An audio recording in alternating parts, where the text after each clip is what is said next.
नमस्कार, मी मनोज पाठक. बातमीपत्रात आपलं स्वागत. बातमीपत्रात वेगवेगळ्या क्षेत्रातल्या टॉप 9 घडामोडींचा आढावा घेणार आहोत. सुरुवातीला राजकीय बातम्या. दिल्लीत आज संध्याकाळी काँग्रेसची महत्त्वपूर्ण बैठक. विधानसभा निवडणुकीबाबत रणनीती ठरण्याची शक्यता. खरगे, राहुल गांधींसह महाराष्ट्रातल्या प्रमुख नेत्यांची उपस्थिती असणार.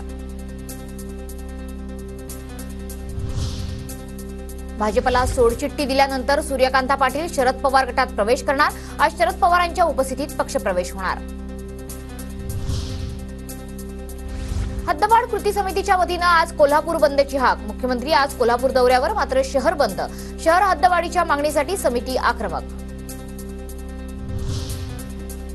जुलैमध्ये राज ठाकरेंचा महाराष्ट्र दौरा. विधानसभेसाठी मनसेची तयारी. जुलैच्या पहिल्या आठवड्यापर्यंत प्रत्येक विधानसभेचा अहवाल द्या. राज ठाकरेंचे मनसैनिकांना आदेश.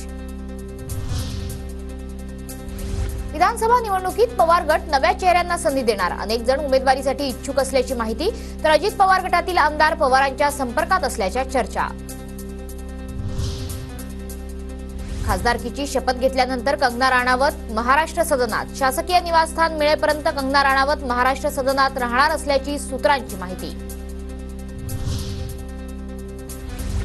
महाराष्ट्राचे खासदार महाराष्ट्र सदनात राहत आहेत. श्रीमतीजींनी हिमाचल भवनमध्ये राहायला जावं आणि तिथला मुख्यमंत्री कक्ष वापरावा. संजय राऊतांचा ट्विट करत कंगना राणावतवर निशाणा. बसपाची संपूर्ण महाराष्ट्र प्रदेश कार्यकारिणी बरखास्त. पक्षातील गटबाजीमुळे मायावतींचा मोठा निर्णय. बहुजन समाज पार्टीच्या विद्यमान पदाधिकाऱ्यांना धक्का. विधानसभा महाविकास आघाडीसोबत लढायच्या आहेत. संभाजी ब्रिगेडकडून इच्छा व्यक्त. महाविकास आघाडीसोबत बोलणी सुरू. तयारी करा. संभाजी ब्रिगेडचे कार्यकर्त्यांना आदेश.